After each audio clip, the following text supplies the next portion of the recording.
Yo, Crypto Nation and mining family, what is going on? What up, what up, what up?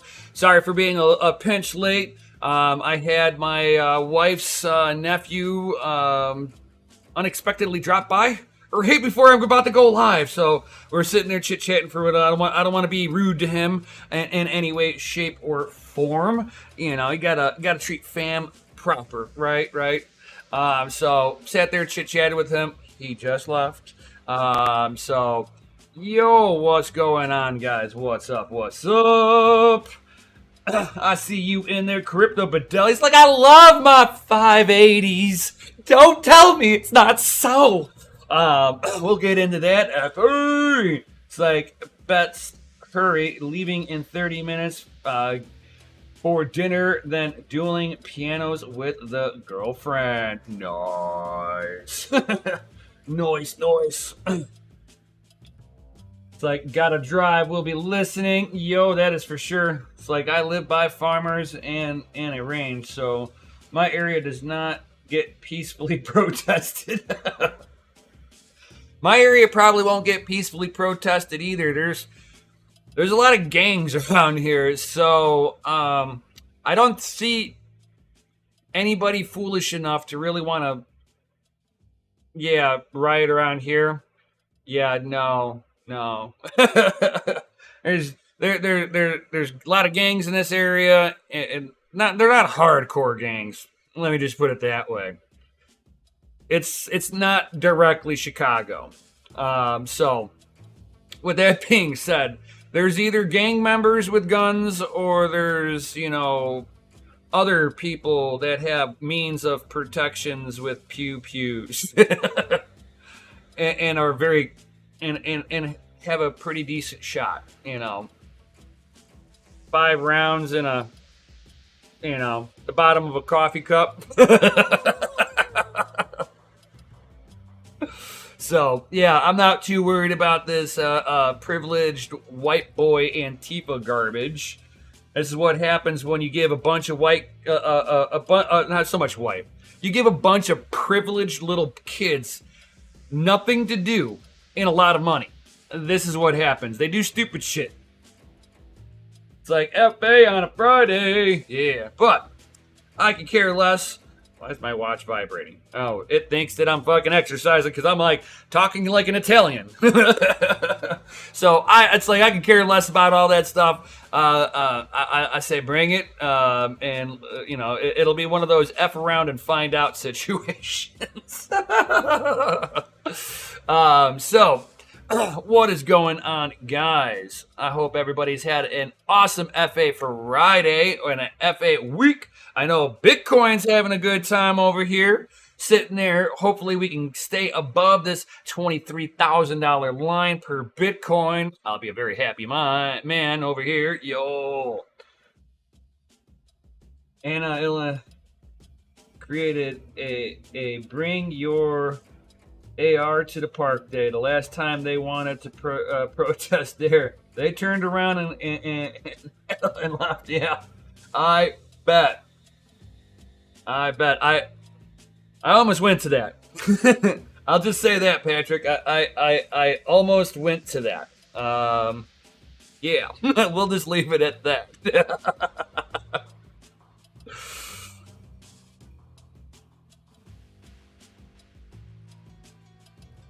That was I love that whole thing in Illinois. Bring your AR to the park day. I almost did that.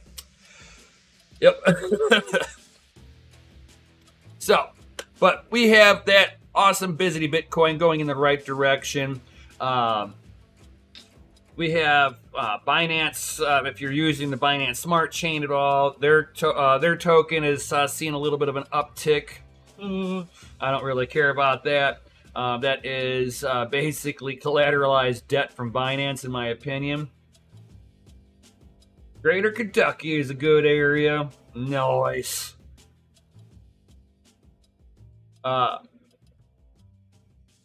Let's see here. XRP is not having a good day today. It's having a pullback. That I like to see that. Solana having a pullback, but that's just basically a bunch of shenanigans has been going on with that one. Looks like they're one of the people on their platform is going to be suing them for locking their account out. That's funny. But for the most part, most coins are up for the day, so everybody should be able to breathe a little sigh of relief, just a little one. Even when it comes down to mineable coins here, right? So if you're sitting there mining coins away, if you got a Litecoin miner, especially the L7, that should be doing pretty decent right now from what I've heard. A lot of people are doing amazing with their Litecoin and Doge earnings. Bitcoin earnings are shooting back up for anybody mining that sweet busy Bitcoin. If you got any of those ASICs still running on ETC, even though the difficulty is way up on it, at least it's sitting above $21 right now, almost $22.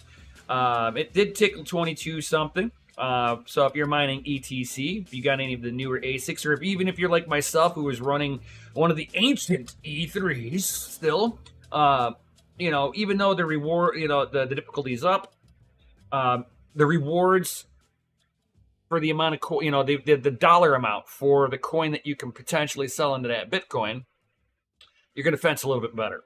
And that's what we're all looking for. It's just being able to get above that point of we're now more profitable than the electricity we just spent last month.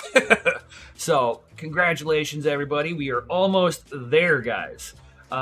So some people have been seeing what they smell as profitability, guys. Never use guns as a protest. They are a defense. That is 100% true, Tech Man. Never use guns as a protest. That's not the protest. It's always protection. And the Bring Your AR to the Park Day was not a protest. It was basically defending a park against the Antifa. And Antifa didn't come, so the defense worked.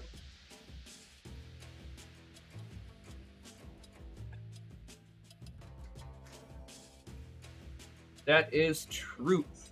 So, I mean, like, if you're coming too far down into the shitcoin world, just remember, guys, your profitability starts walking down with it, too.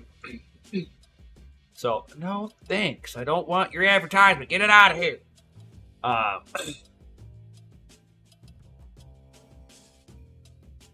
And I didn't even know about all these different coins were mineable. I don't know how accurate this list is. Bitcoin bronze, that's still around? Wow.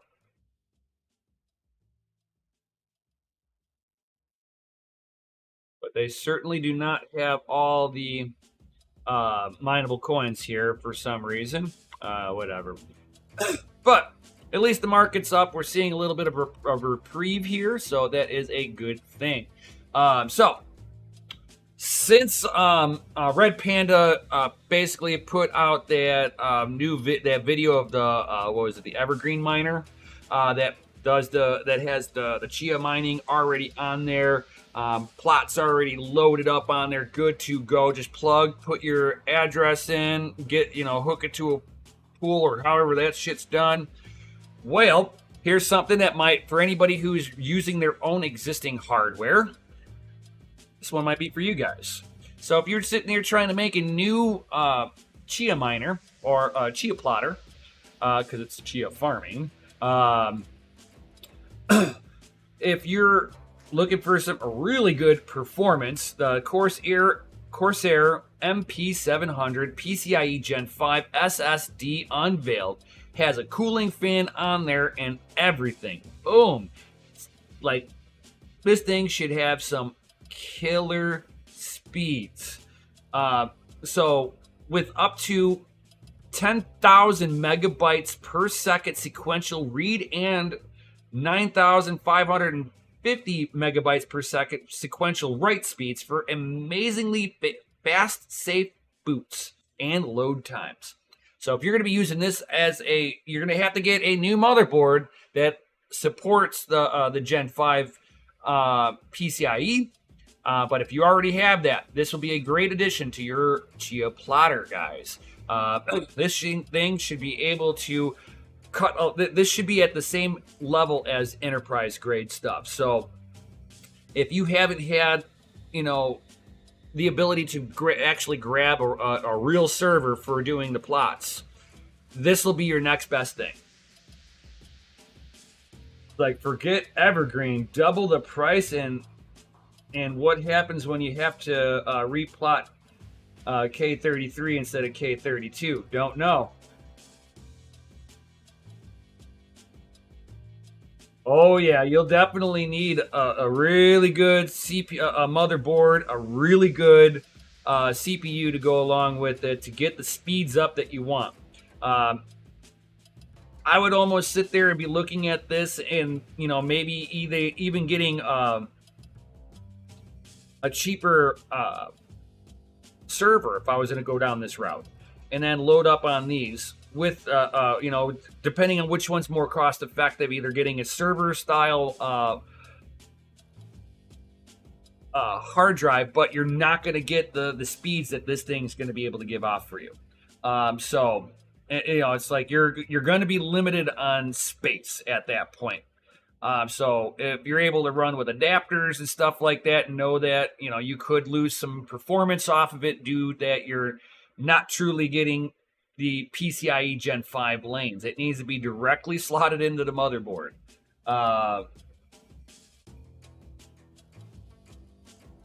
If the NVMe had RGB, it'd be awesome, and has a fan. That way, no wear on the SSD. Question. I want to buy 432 gigabyte RAM sticks. I can run 120 gigabyte RAM drive for temp drive is enough.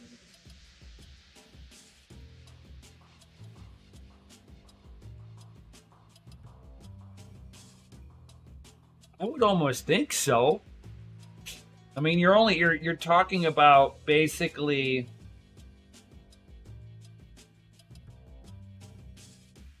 I mean, you're basically making a virtual memory. I mean, that's basically what you're doing. It just depends on how much memory you need altogether to do that, to run it as a temporary.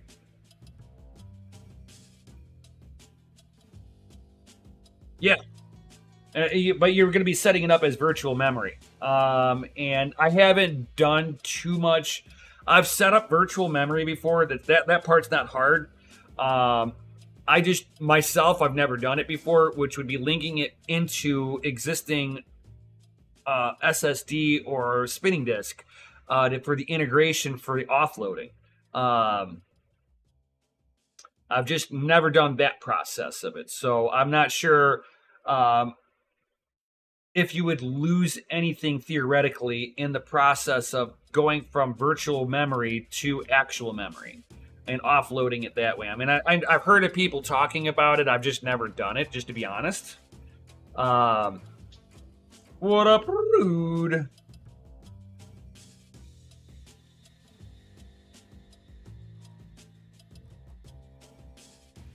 Like, a full RAM drive for Chia is 256. You can do 128 RAM on the other half on it. Okay. Yeah, like I said, I have no experience with the Chia mining side of it.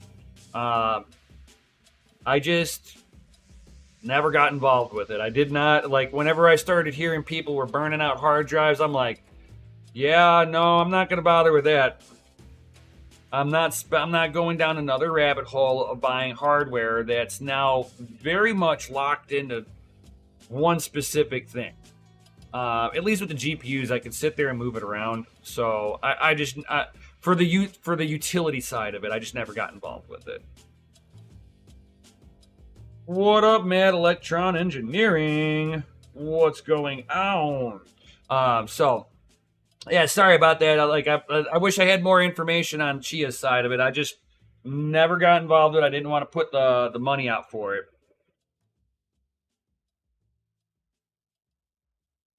Like you have 200 terabytes for Chia and have yet to burn out a hard drive. That's nice. I mean, I know a bunch of people that haven't had issues with it. I just started seeing other people having issues, and I'm like, man, if it wasn't for bad luck, I'd have no luck. Knock on wood. Um, it it'd be my luck that I would figure out how to break a hard drive. I don't know how other people were doing it. Was it that they were getting cheaper stuff? Were they getting the wrong style of hard drives? This, that, and the other. I just don't know. But I just didn't want to also be locked in the hardware that's I only can use for one thing because I don't need 200 terabytes of storage even for myself. I've got 5 terabytes worth of storage, and I've maybe filled up a quarter of it. Do I really need 200 terabytes? No. So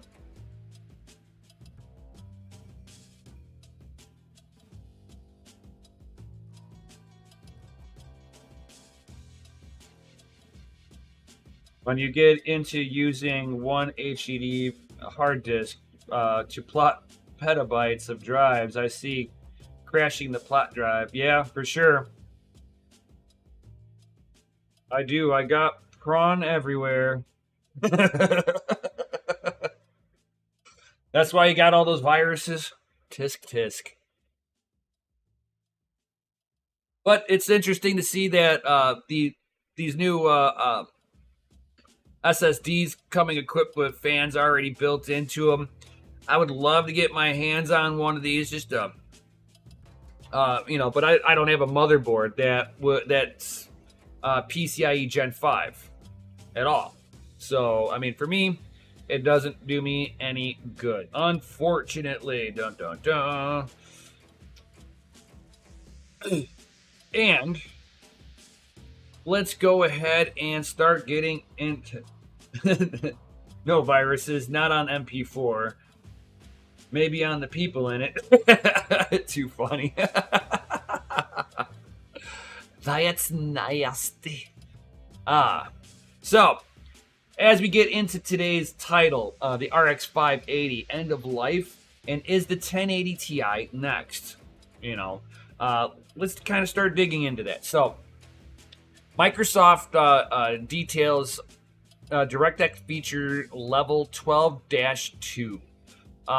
This is basically high-level DirectX 12. So DX12 is now got an upgrade to it.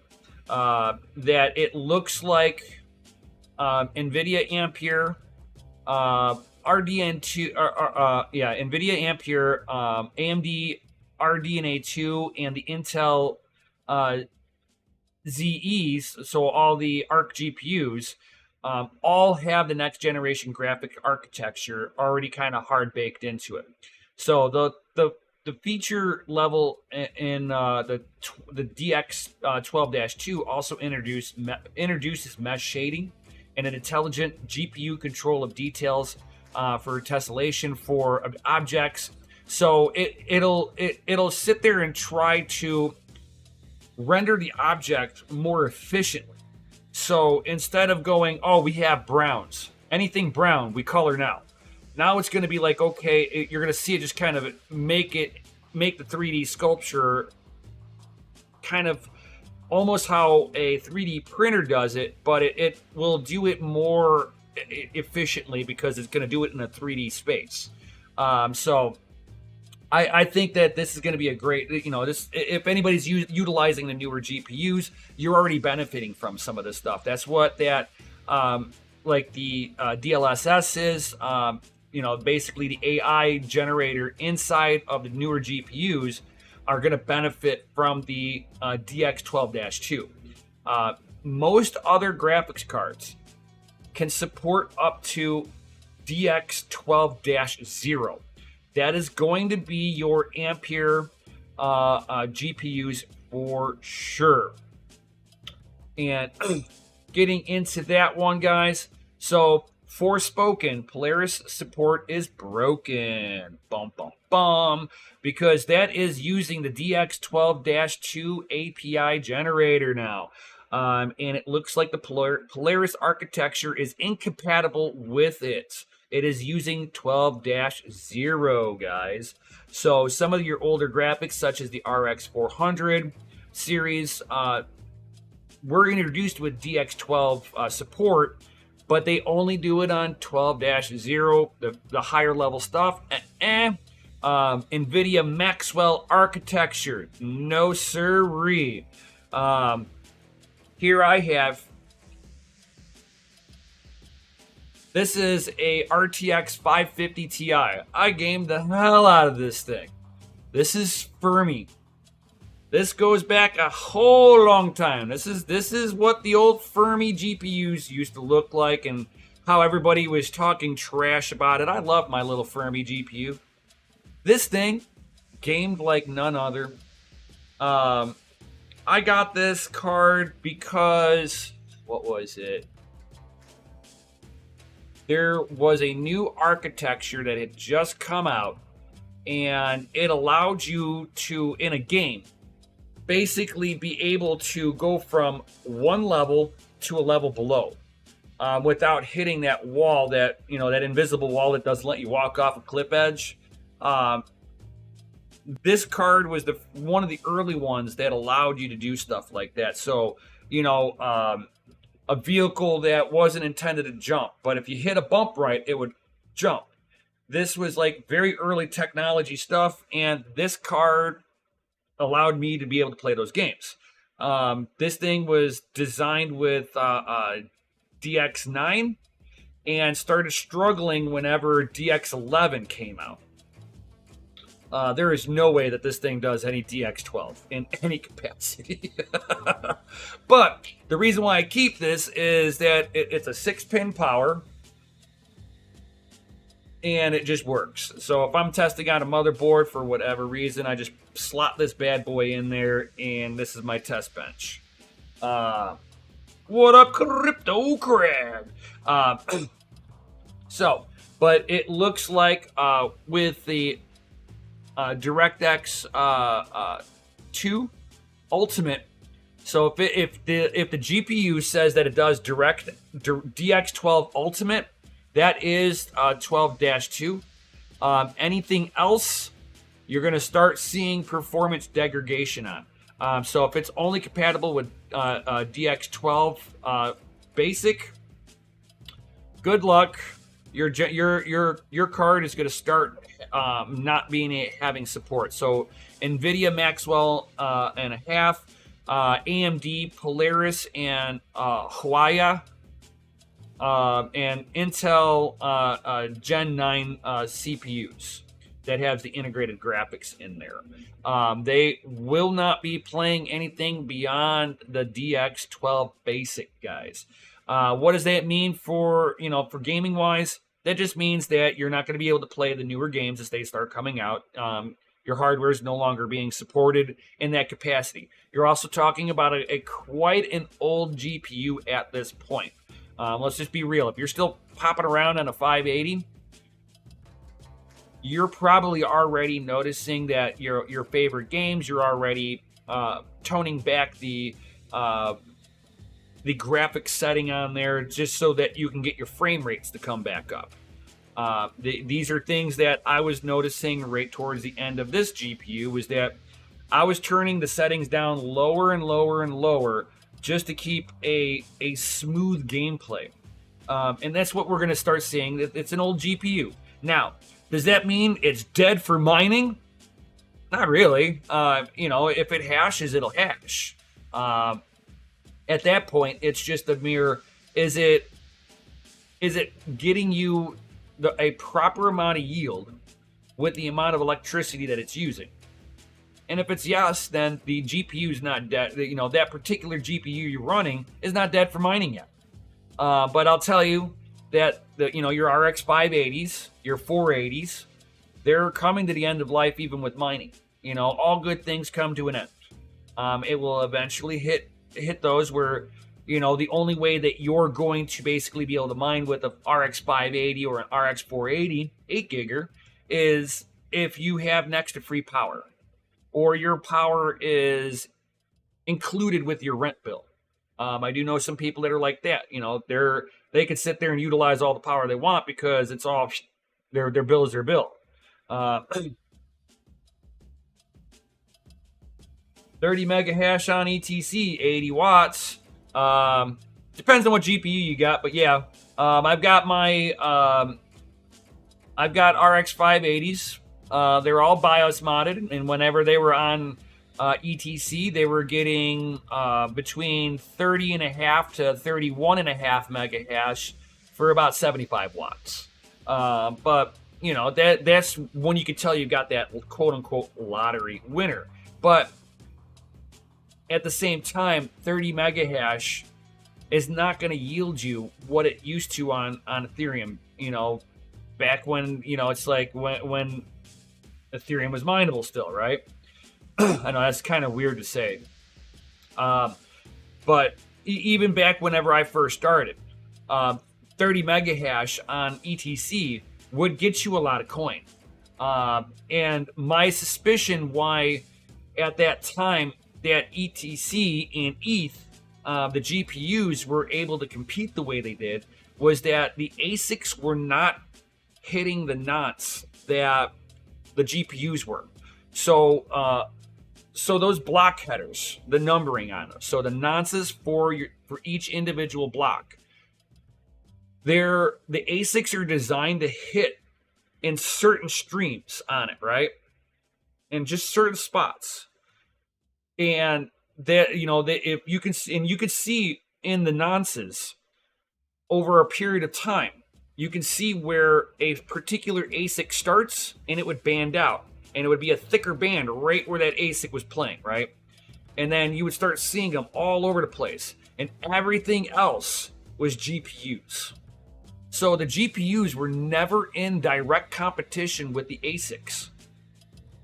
I wish I could sit there and go to the ETC devs and ask them if there was a way to bring that feature back, where the ASICs and GPUs do not want to play on the same nonce.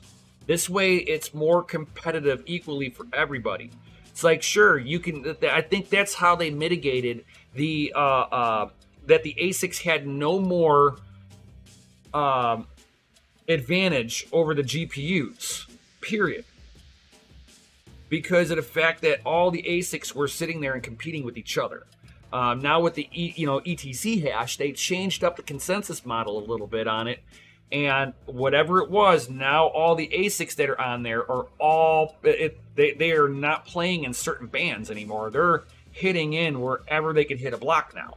I don't know how efficient that is overall, because to make your nonces so random means that you're not attacking it as effectively.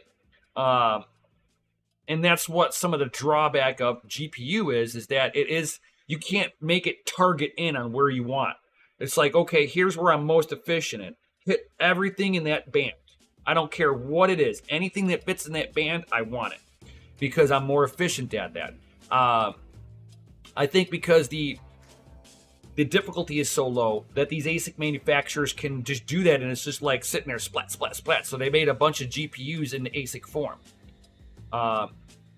If the network grows in strength, they will have to start targeting that down. And I think when they target it down a little bit, maybe GPUs will become more competitive on ETC hash.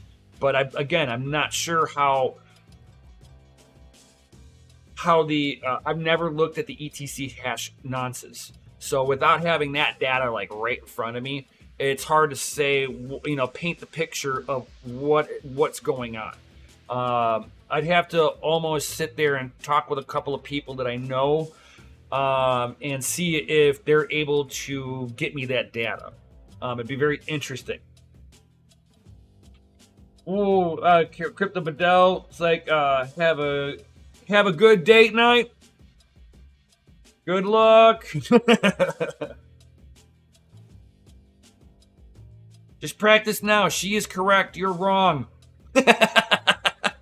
No, just kidding. Just kidding. Not dating advice. Don't look at me. I haven't dated in over 20 years.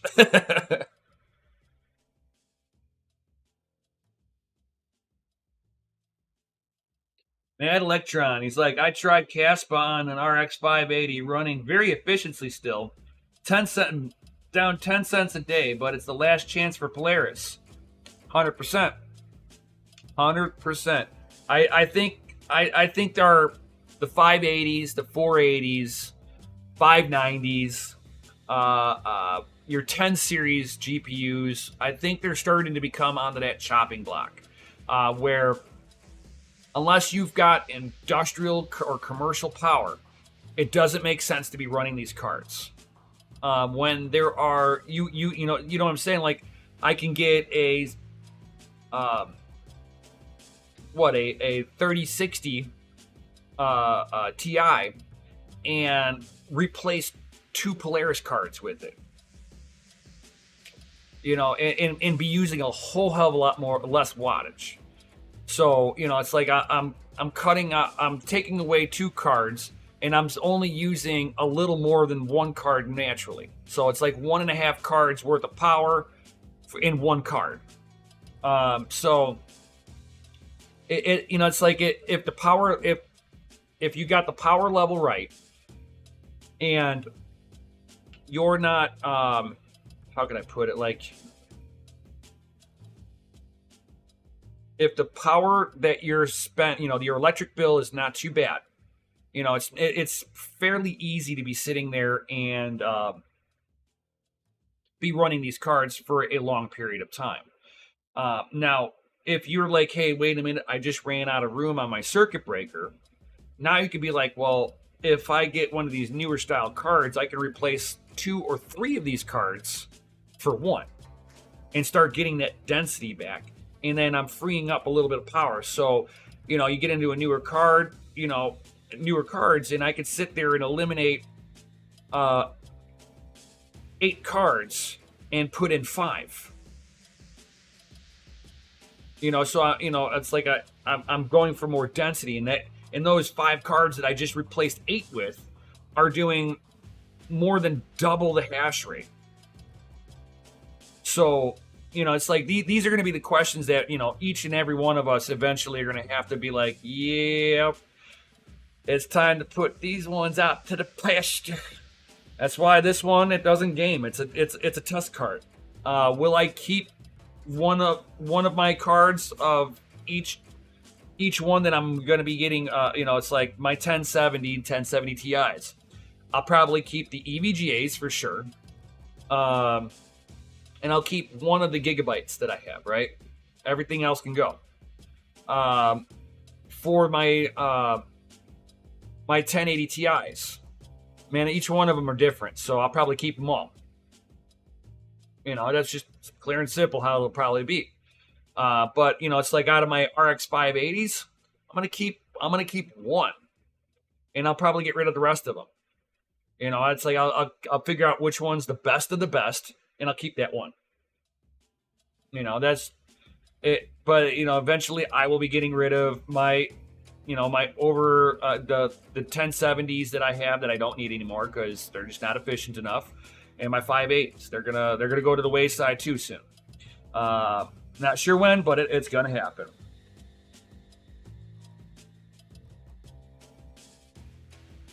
Oh yeah, that FPGA that we've got over at the facility.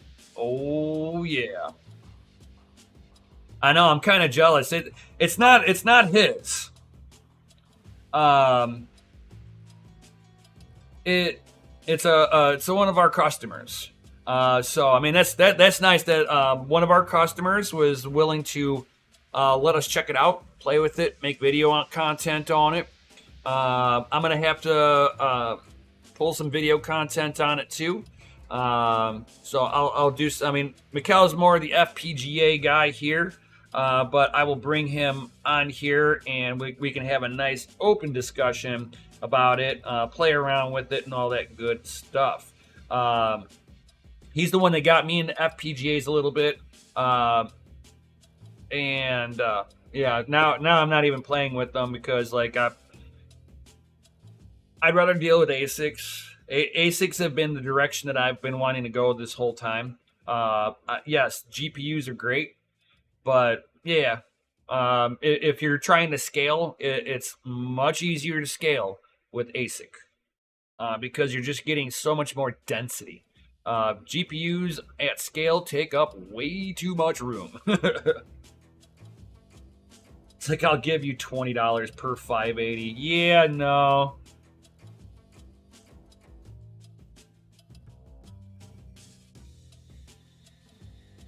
What up, Gundy? Stuffing things. What's going on, my dude?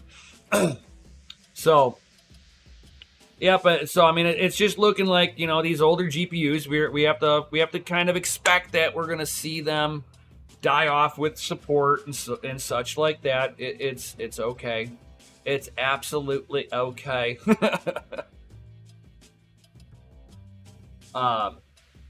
So I mean, we're gonna see it in the games first. And it's like, well, actually, technically, we saw it with the mining first. We were seeing the inefficiency. We started seeing a lot of the old Polaris cards getting popped up onto the secondhand market. The Vegas might have a little bit more time on them. So if you guys have the Vega GPUs, yes, they are power hogs because of the HBM2 memory on it. But beyond that, it should have a little longer life on them, just because of the HBM2 memory on it. But I don't know how competitive they would be to be mining Ethereum Classic at this point, considering that, you know, they are so power hungry for the 100 mega hash that that it's potentially going to give you. You know, you're going to use all the wattage for it, just because of the HBM2 memory. Now, so, I mean, beyond getting outclassed by ASICs on ETC, I don't know very many places for them to be sat out onto. I mean, a lot of them back in the day, they were mining Electroneum and Monero and stuff like that. I had a buddy of mine that, you know, he had a whole little mini farm of Vegas sitting there mining Monero, and then a few of them had GPUs on Litecoin. You always have ETH-W. Oh my god.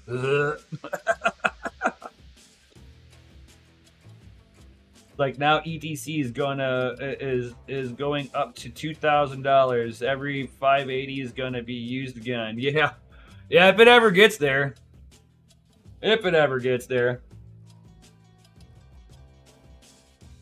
That's like a moonshot there. Fucking Ethereum itself would have to have a major fault for everybody to just swap over to ETC, because, I mean, ETC's still, I mean, just because the consensus layer changed doesn't mean that the coding really changed for their smart contracts, right? It's like ETH is going up in 2 months.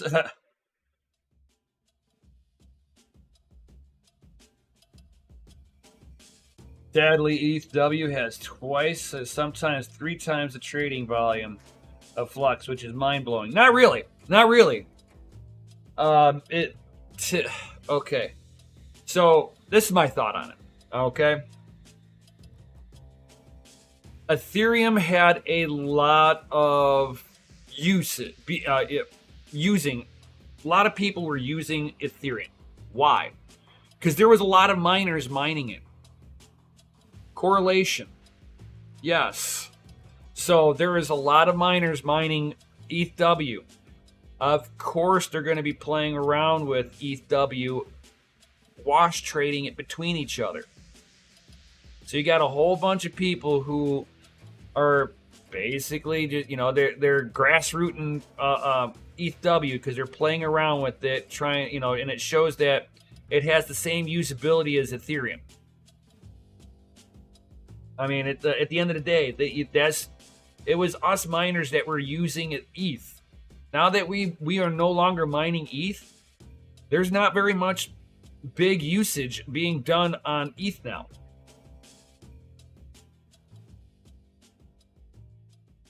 So I honestly think that that's probably the reasons why, is that there's a lot of people mining ETH-W, thinking that it has value of some sort. And then I wonder how much of it is bot trading. It's like, gotta remember, us miners also, some of the miners, not me, I don't run it, but some of the miners will be running trading bots, so they'll mine right into a trading bots account, and it just starts wash trading.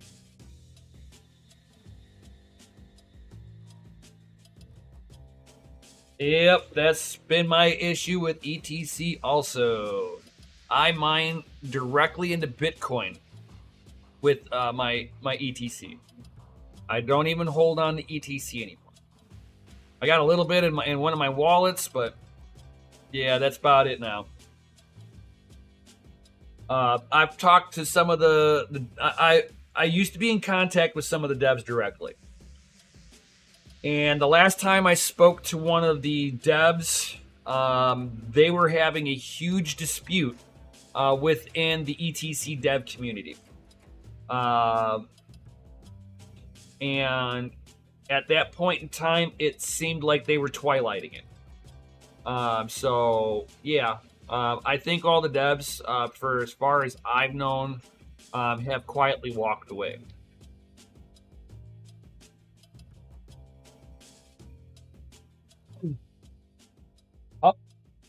Oh, yeah.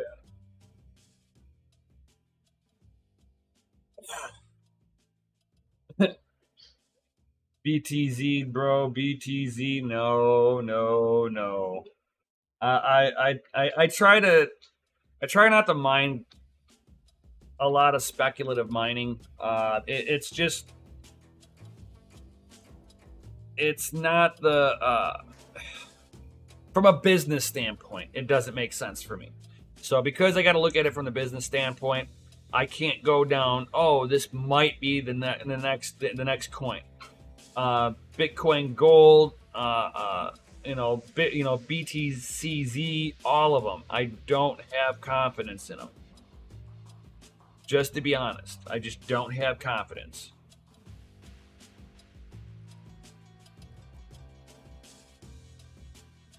It's like I ordered food. I told her rolls instead of cornbread. She gave me a side order of cornbread. I give up. I like to look for coins that have a good normal user adoption. One that I see recently is Conflux.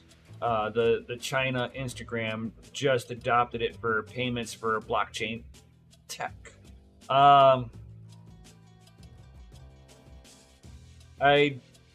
I'd be curious to see how long term that is, considering that you're talking about China.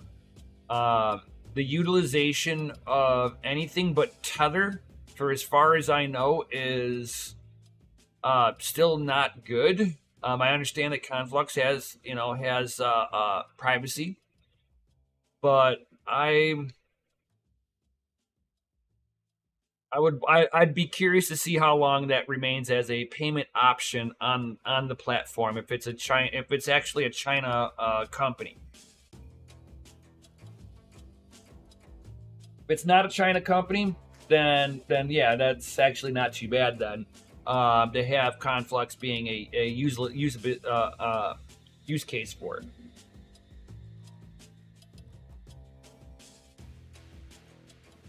it. Conflux. That was announced yesterday, and it went up 300x. It's a China base, so I'd be curious to see how long that lasts, because China bans crypto. Crypto ban. China ban it. Call up America. Tell China ban it. All right. And if anybody is utilizing CPU Z, especially when you're trying to look at some information with overclocking, seeing where temps are, actual temps and everything, CPU Z is now adding support for the newer CPUs. So Intel's 13th gen Core series and the mobile series has been brought into it the AMD for the Ryzen 7000 non-X 65 watt SKUs, the 7000 X3D models. They haven't announced launch dates on everything yet, but they're coming, guys.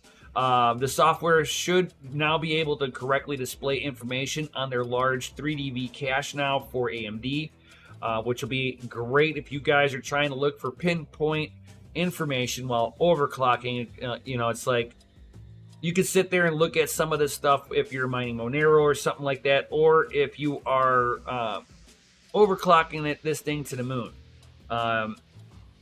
So I mean, it just depends. And I know that some of the motherboards don't all support overclocking on all the SKU lines, guys. So you got to be careful of which motherboard you're grabbing if you're also wanting to do extreme overclocking. That some of the features are locked out, like on the non-K SKUs, like the 13900 non-K. Is going to be a lockdown CPU, unless you get a one of the, the godlike motherboard or something like that, where there are some workarounds, but it is not perfect. You're going to see the same thing with the AMD stuff, that it's not going to overclock properly unless you have the more extreme motherboards. But for everything else, I mean, most people don't do the big overclocking anyway on their on their cores already, just because sometimes it introduces instabilities and stuff like that.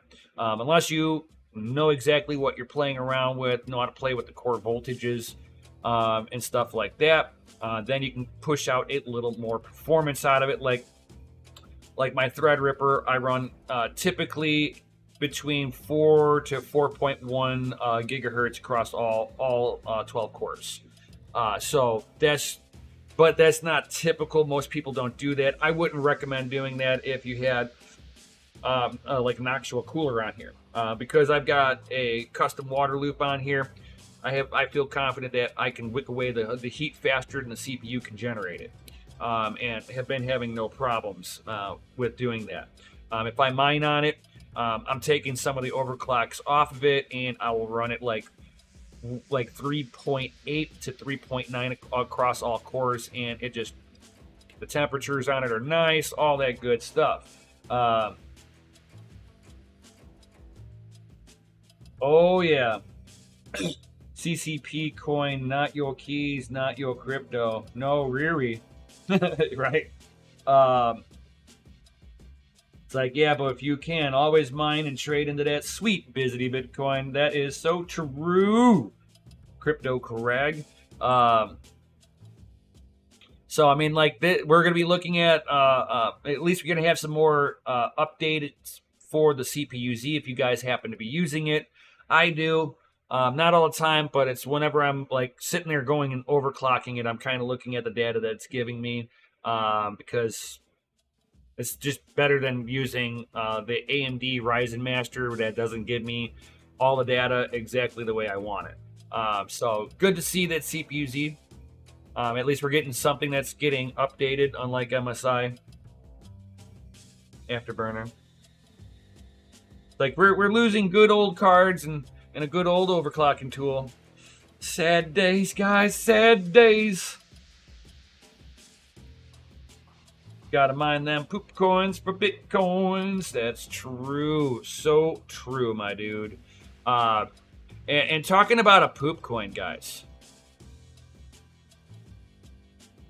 Cardano. Bump, bump, bump. I bet you'd never think I'd ever talk about Cardano, but not really. This is their new revealed launch of DGED stable coin. They're planning it to be pegged to the dollar. Being pegged to the dollar and actually being backed 1-to-1 to the dollar are two different things.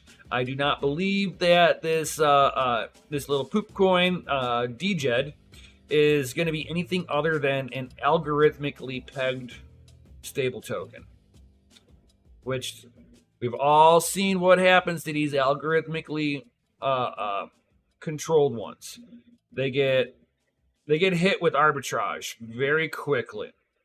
I mean, look at what was it, the Luna stable coin? How quickly did that get fucking arbitraged? Yeah. So, according to the developers, the only thing standing in the way of DJED's launch is the index syncing progress, which is about halfway done. They think it'll take another 14 days or so. So they figure about a week or two that it'll be ready to launch. As of right now, this is only a technical bottleneck holding up the launch. Again, this just shows that it's going to be an algorithmically pegged.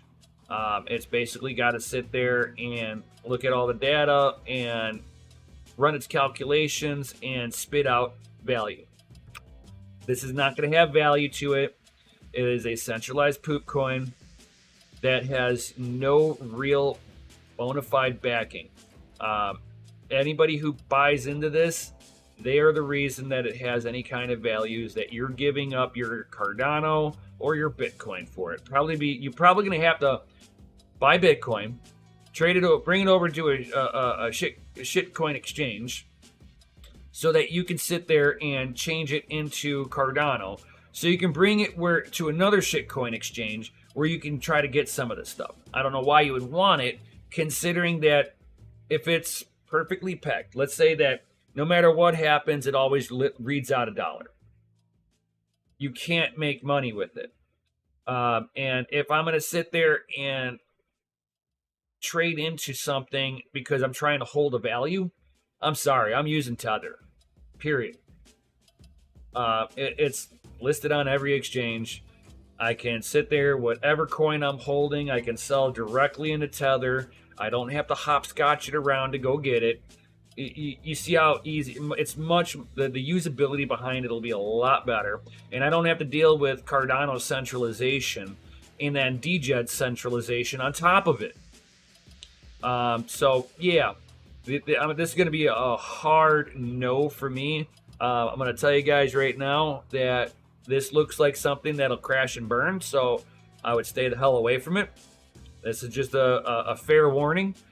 You guys can take it for how you will, but I would never touch these algorithmically pegged stable coins in any way, shape, or form.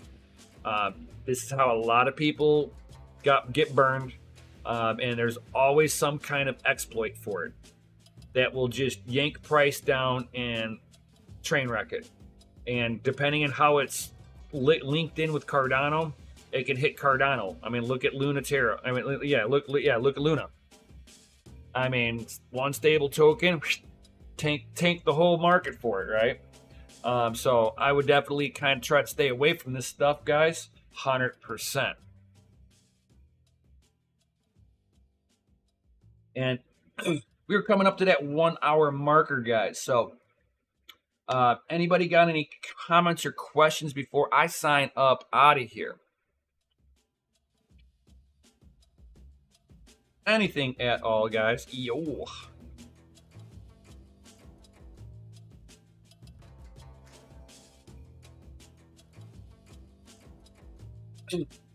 Well, if you guys don't have any other comments or questions, definitely drop those FAs in the Chizzy chat. It's like, how is the weather over here? It snowed. It's been snowing for a couple of days. Not bad, but it's been snowing. It's cold over here.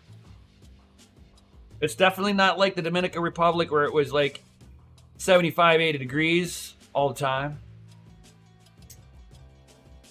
And not too humid.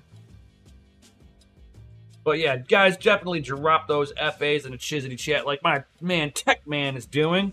Because you guys are rated F for freaking awesome. Yo! Nah.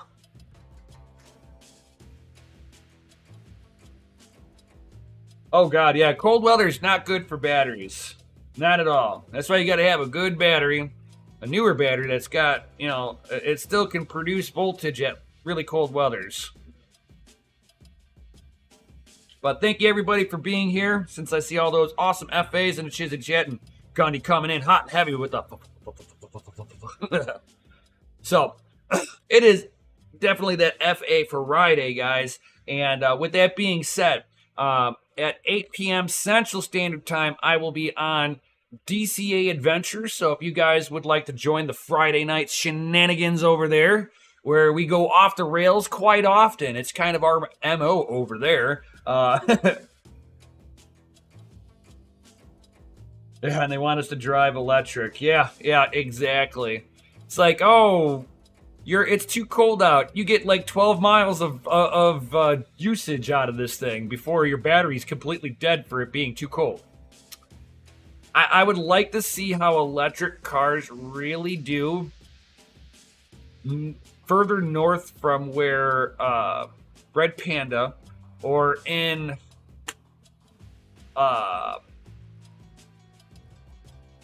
or going, from where Red Panda is going north, because he gets really cold up there. It's like, happy FA for Friday.